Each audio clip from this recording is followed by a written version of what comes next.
Have you ever felt like your mind was working against you? Like no matter how much you wanted to stay focused, be confident, or stay calm, something just kept pulling you back into fear, into self-doubt, into overthinking. Let me ask you something else. Have you ever laid in bed at night, staring at the ceiling, replaying conversations, regretting what you didn't say, or worse, what you did?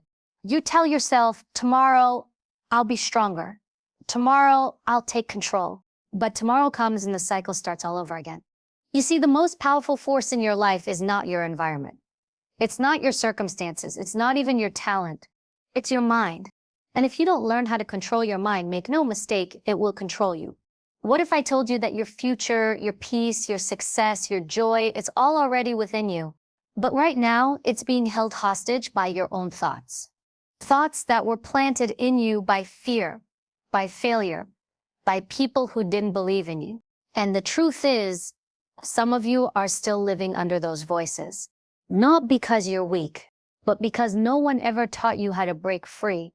No one ever taught you that you can command your mind like a general leads an army. That you can train it to work for you, not against you. Today is the day we change that. Not with hype, not with empty words, but with truth, with tools, with power. Because once you learn how to control your mind, no person, no past, no fear will ever have power over you again. Now lean in, because I'm about to show you exactly how. Every single day you wake up, you are stepping onto a battlefield. And that battlefield is your mind. From the moment your eyes open, thoughts start flooding in. Some empowering, some destructive, some based on faith, others rooted in fear. And what most people don't realize is this: you are not the automatic commander of your own thoughts. Until you decide to be, let that sink in. Just because the thoughts are coming from inside your head doesn't mean they're working for you. See, your mind is not some soft, passive, neutral space. It is a battleground filled with competing ideas, beliefs, memories, and emotions. And if you don't step in to take command of that space, it will be occupied by fear, doubt, anxiety, comparison, guilt, by all the enemies of your peace and potential. Think about it. How many times have you had a great opportunity in front of you, whether it was speaking up in a meeting, trying something new, going after a dream, and your mind instantly fired back with, who do you think you are? What if you fail? What will they say about you? And just like that, the battle was lost before it even began. Not because you weren't capable, not because the opportunity wasn't real, but because the enemy inside your own head whispered louder than the power in your soul. The mind is a powerful tool, but it doesn't come preset for your success. It comes preset for survival. And survival mode doesn't want you to take risks. It doesn't want you to grow. It wants you to stay safe, to play small, to avoid anything that feels unfamiliar. So unless you claim that mental territory and start training your mind to serve your goals, not just your fears, you'll live your life defending, not advancing, reacting, not creating. Now let me tell you something a lot of people don't want to hear. Your thoughts are not always your truth. Just because a thought comes up doesn't mean you have to follow it. Just because you feel afraid doesn't mean you are weak. Just because doubt shows up doesn't mean you don't have what it takes. But if you don't challenge those thoughts, they will build a home in your head. They will squat in your mind and drain your energy. They will disguise themselves as facts and keep you stuck in the same patterns, the same cycles, year after year. This is where the battle must be fought, in awareness and intention. Because most people are not thinking, they are being thought. They are letting their environment, their past, their pain, their failures dictate the script playing in their head every day. If someone told you when you were young that you weren't good enough, smart enough, attractive enough, if someone dismissed you, ignored you, humiliated you, those moments may have passed, but the voice remained. And unless you confront that voice, it becomes your own. That's why claiming the territory of your mind isn't a motivational slogan. It's a discipline. It's a daily commitment. It's waking up and saying, this mind belongs to me.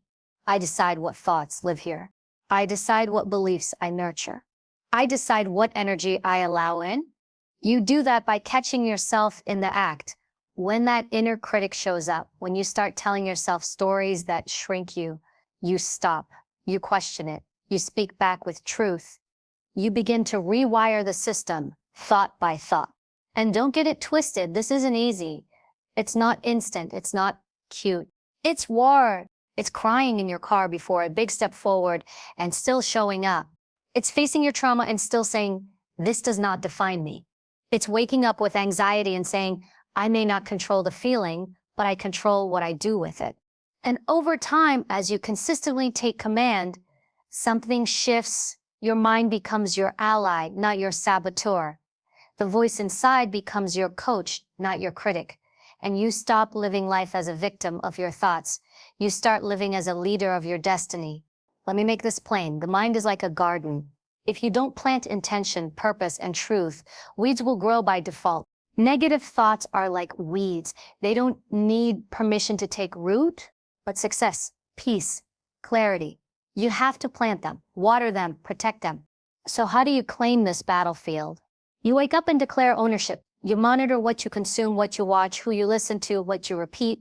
You take control of your inner dialogue. You confront your fears with facts. You stop letting past failures become permanent identities. You get around people who challenge your patterns and remind you of your power. And most importantly, you show up every day, even when it's hard, especially when it's hard. Because this battle is not about one big victory. It's about showing up again and again and again until your mind gets the message, I am in charge now. You work for me. The moment you take back control of your mental territory, everything changes. Your energy changes. Your choices change. Your life changes. You're not weak. You're not broken. You've just been letting the wrong thoughts lead the way.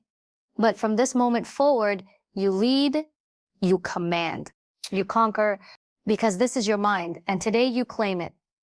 There is a voice inside your head that narrates your entire life. It talks to you when you win, and it talks even louder when you lose. It comments when you look in the mirror, when you walk into a room full of strangers, when you make a mistake, or when you dare to dream a little bigger. That voice, your inner voice, can be your greatest coach or your most ruthless enemy. And here's the truth, most people never realize that voice is not permanent. It can be reprogrammed.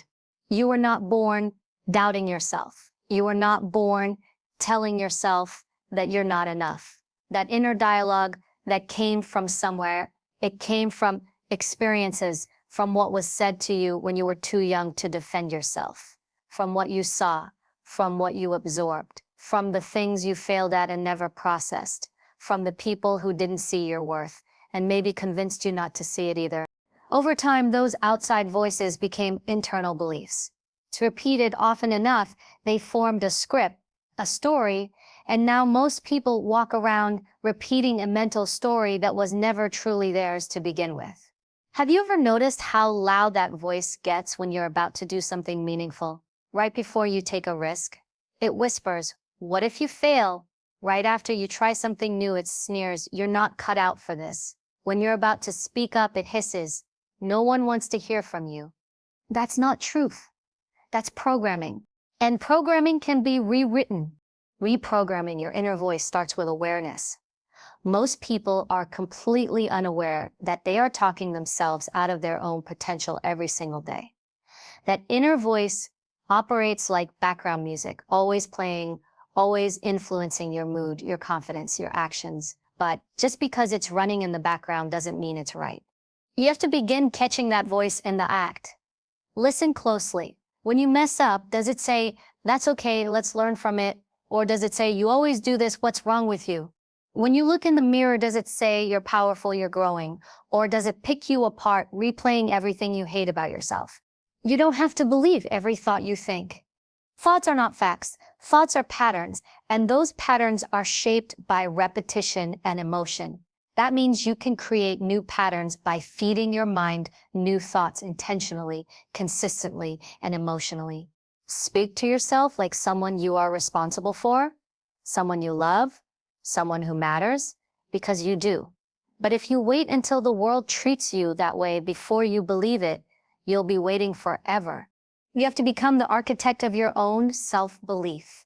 That means using your words differently. You don't say, I can't do this. You say, I'm still learning how to do this. You don't say, I always mess up. You say, this is a moment, not my identity. You don't say, I'm not good enough. You say, I am enough and I'm growing stronger every day. This isn't about cheesy affirmations or blind positivity. This is about training your mind to respond differently.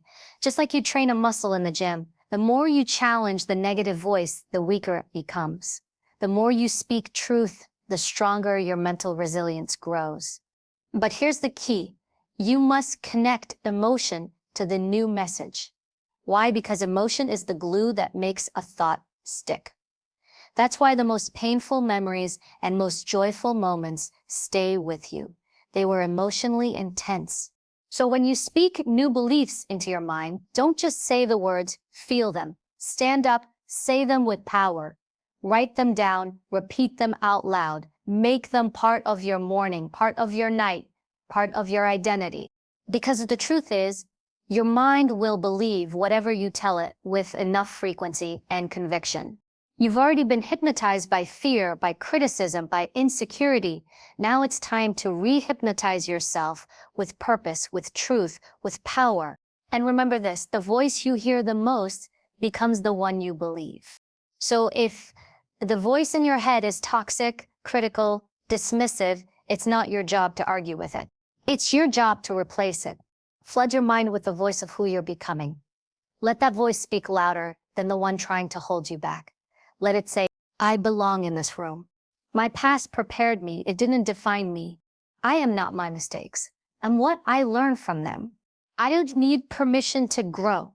I'm not waiting to feel ready. I'm acting now because I am ready. You have to speak your future out loud, even when it feels like a lie, especially when it feels like a lie. Because eventually, with repetition and emotion, your subconscious will begin to believe it. And when your mind believes it, your life begins to align with it. You've heard the old saying, be careful what you say because you're listening.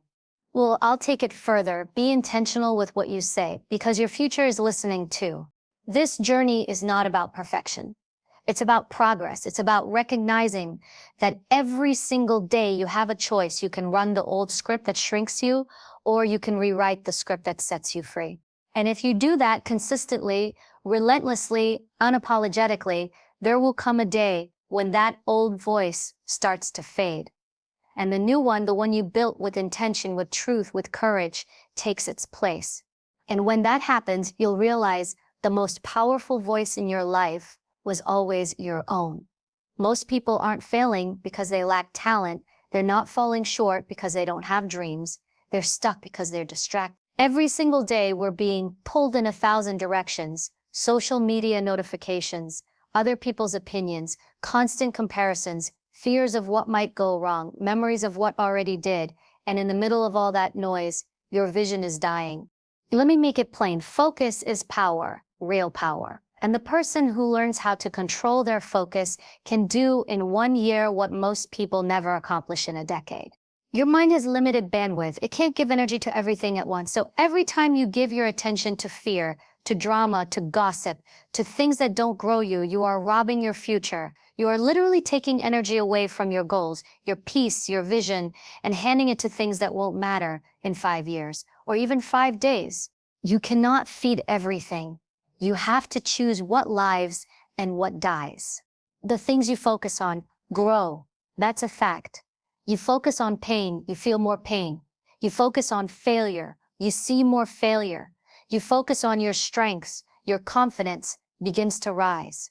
You focus on progress, and suddenly you notice how far you've come. The mind is like a magnifying glass. Whatever you point it at intensifies. But here's the catch. Distraction doesn't always show up as chaos. Sometimes it shows up looking like comfort. It shows up in the form of scrolling for just a few minutes that turn into hours. It shows up as busy work, doing everything except what actually matters. It shows up as overthinking, perfectionism, self-doubt. And before you know it, days pass, weeks pass, opportunities pass, and you're still thinking about changing, but not doing it. You've got to learn to starve the distractions, not by willpower alone, but by clarity. Because when you know what you want, when you're obsessed with your vision, when your goals are clear, it becomes a lot easier to ignore what doesn't serve that. Ask yourself, what is distracting me right now? What am I giving my time and energy to that's not aligned with who I'm becoming? See, people think discipline is about saying no to everything. It's not. Discipline is about saying a stronger yes to your purpose. When you're locked in on your vision, distractions don't disappear, but they lose their power. They don't pull you the same way because you've got something bigger driving you. That's what vision does. It pulls you. It gets you up in the morning. It helps you push through fatigue, through fear, through boredom, through failure. A strong vision will carry you through seasons where motivation can't. But the thing about vision is it must be fed, and it must be fed daily. You can't visit your goals once a month and expect them to grow.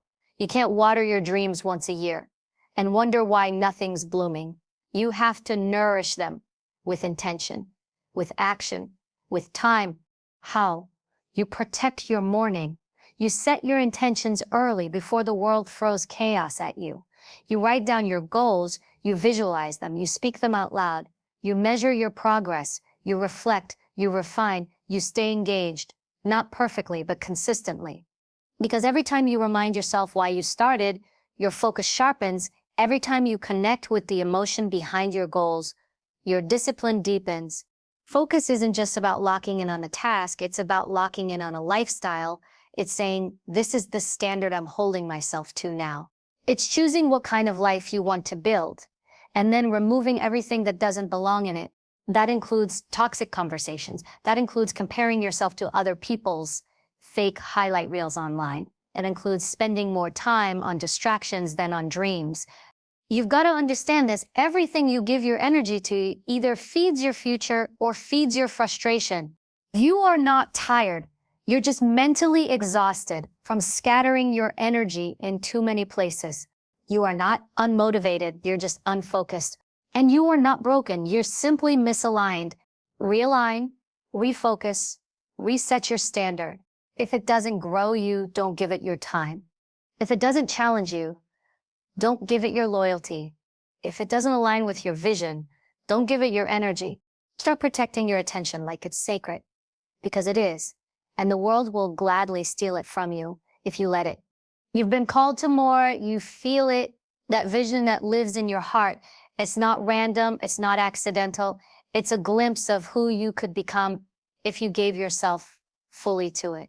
But that version of you, the strong one, the focused one, the disciplined one, the one that builds something that outlives them, that version of you is only unlocked through focus. It won't happen by accident. You'll have to fight for it. You'll have to choose it when it's easier to be distracted. You'll have to recommit every single day. But the reward, it's freedom. It's fulfillment. It's waking up and knowing you're living on purpose. So from this day forward, I challenge you to make a decision. Not a wish, not a maybe, a decision to take your power back. A decision to stop feeding your distractions and start feeding your vision. Because once you learn how to control your focus, you won't just change your productivity. You'll change your life. Emotion is not weakness. Emotion is information. It's the language your mind uses to communicate what matters most to you. And the problem isn't that we feel too much, it's that we were never taught how to interpret those feelings. We were taught to suppress, to hide, to toughen up, to stay logical and rational at all times, as if feelings were enemies of success. But here's the truth, emotion drives action. Emotion is the fuel behind every decision, every reaction, every belief you hold. If you don't learn how to speak this language correctly, your mind will misinterpret everything, and you'll keep self-sabotaging without even knowing why. Think about it. People don't give up on their dreams because they lack ability. They give up because they feel overwhelmed. They feel inadequate. They feel afraid. Emotions create meaning, and meaning creates motion or paralysis. Every single memory that shaped you had emotion attached to it. You don't remember a random Tuesday at age 11, but you remember the moment someone embarrassed you in class. You remember the moment someone told you you weren't good enough, or the time you got rejected or failed. And those moments, those emotional imprints became anchors, silent beliefs that now whisper, don't try again, stay quiet, play it safe. Unless you learn to recognize those emotional anchors and release them, they will control your mental patterns. They will steer your focus, warp your self-image, and limit your potential. Emotion is not your enemy, it's your GPS. But you have to check the destination. Fear, for example, isn't always a red light. Sometimes it's a green light in disguise. It's showing you where growth lives. It's showing you where you're still carrying wounds. It's showing you that you care deeply about something, but you haven't built up the belief system to match it yet. Instead of running from emotion, what if you started asking it questions? What are you here to teach me? Why am I reacting this strongly? What belief is this emotion connected to? Once you ask these questions, you take the power back. You move from reacting to responding, and that shift alone changes everything. Most people live in emotional autopilot. They get triggered, they lash out, they feel sad, they isolate, they feel discouraged, they quit. But emotional mastery is about interrupting that cycle. It's about creating space between what you feel and what you do with it. You are allowed to feel angry and still respond with wisdom. You are allowed to feel afraid and still move with courage. You are allowed to feel anxious and still show up like you belong. Because emotional mastery doesn't mean you stop feeling. It means you start leading your emotions instead of being led by them. It means recognizing that the mind and emotions are always in conversation. If you feed your mind negative thoughts, your emotions will respond with stress, fear, and doubt. If you feed your mind gratitude, progress, faith, your emotions begin to shift into clarity, confidence, and calm. And when your emotional state is elevated, your decisions change, your relationships change, your posture, your tone, your energy, it all changes. You can walk into a room with peace and conviction instead of insecurity and chaos. Not because life is perfect, but because your inner world is aligned. So how do you begin to speak this emotional language with power? First, become aware of your patterns. Notice how you respond under pressure. Notice how you talk to yourself when you fail. Notice where your emotions spiral. Then start practicing new emotional vocabulary. Don't just say, I'm angry. Ask yourself, what's beneath the anger? Is it hurt? Is it fear? Is it shame? Getting specific gives you clarity, and clarity gives you power. Next, learn how to regulate, not suppress your emotional energy. That means creating practices that help you return to balance. Deep breathing, journaling, movement, prayer, reflection, affirmations, whatever helps you reconnect with your center. Speak to yourself the way you would speak to someone you love, who's struggling. Not with judgment, but with compassion. You cannot bully yourself into healing. You guide yourself into healing, and then you start using emotion as a tool. Before you take on a new goal, connect with the emotion of achieving it. What will it feel like to win? Or what will it feel like to overcome? That emotional energy becomes a motivator. Before you walk into a tough conversation, center yourself emotionally. Choose peace, choose clarity, choose truth over ego. Before you let someone else's behavior pull you into chaos, ask yourself, do I want to reflect their energy or do I want to lead with mine? This is emotional leadership. And it starts in the mind because your mind listens to your emotions. But your emotions also listen to your mind. They are partners. And when you get them working together instead of against each other, you become unstoppable. People will feel it. You'll walk differently. You'll speak differently. You'll lead, love, build, and grow with more depth, not because life got easier, but because you got stronger. You'll no longer be a slave to emotional triggers. You'll become the one who sets the emotional tone. And once you reach that level of self-mastery, there's no room for manipulation, no space for chaos, no power given to outside noise, because you now speak the language of the mind fluently. You speak it with wisdom, with intention, with ownership. And when you do that, your life stops being something you just react to. It becomes something you create. You've been living with a mind full of programs, beliefs that were written over time, some by your experiences, some by your environment, and many by other people's opinions, fears, and projections. And the most dangerous part is most of these beliefs were installed without your permission. You didn't ask for them, you didn't choose them, but they've been running in the background like invisible software, quietly dictating how you think, feel, act, and live. Maybe you were told, directly or indirectly, that success isn't for people like you. Maybe you grew up around people who always struggled. So now you believe struggle is normal. Maybe you failed once and you started believing you weren't good enough. And now every time a new opportunity shows up, that old program runs silently. Don't try, you'll just fail again.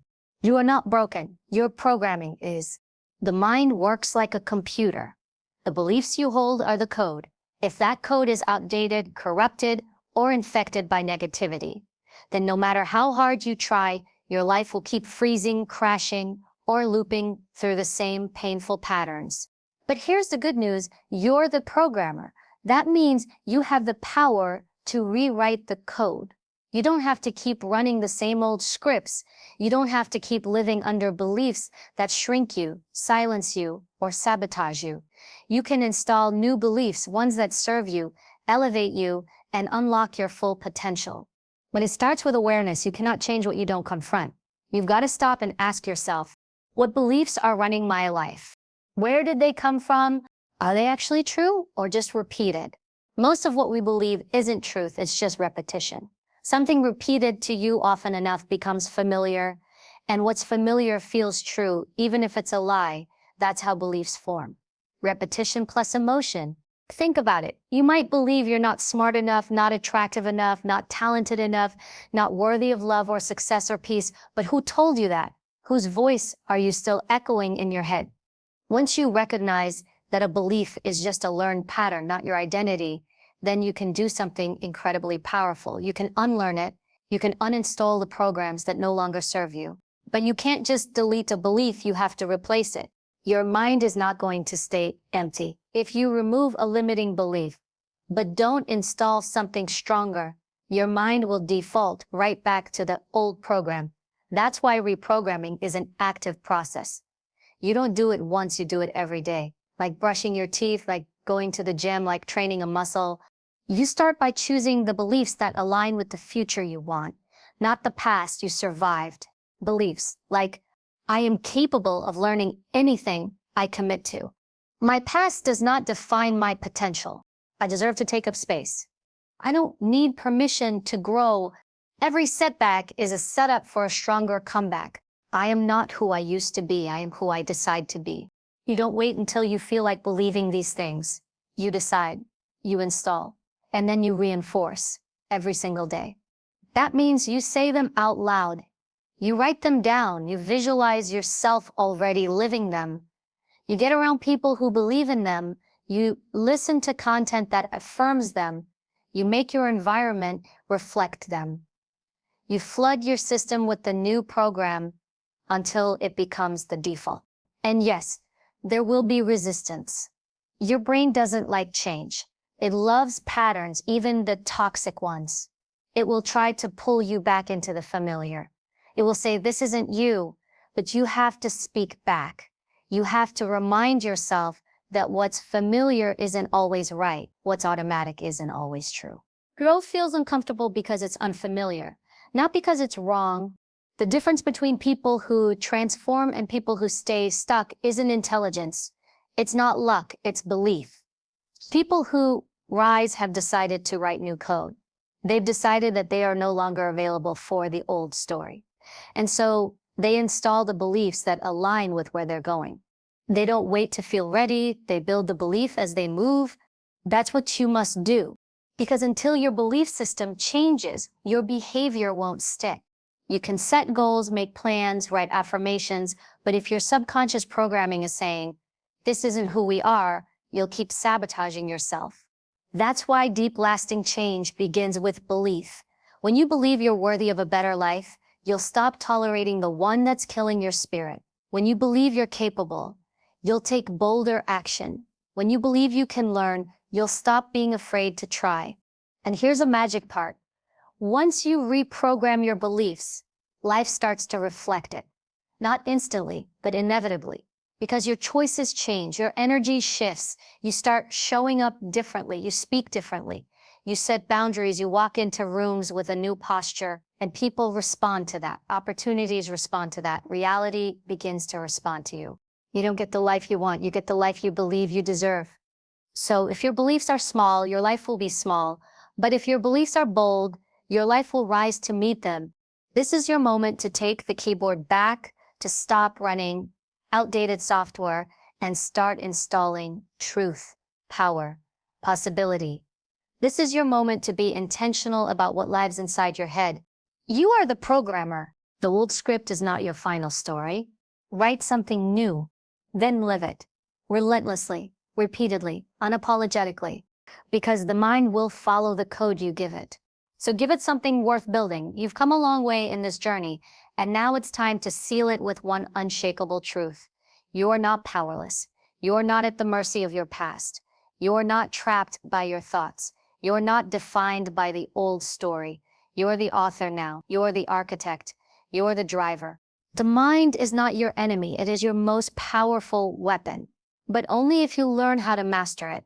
Only if you choose daily to lead it instead of letting it lead you. Because if you don't control your mind, someone else will, fear will, doubt will, distraction will, your past will. But if you step into that role, if you take command, everything begins to shift. Control isn't about suppressing thoughts or emotions. It's about directing them. It's about disciplining your focus.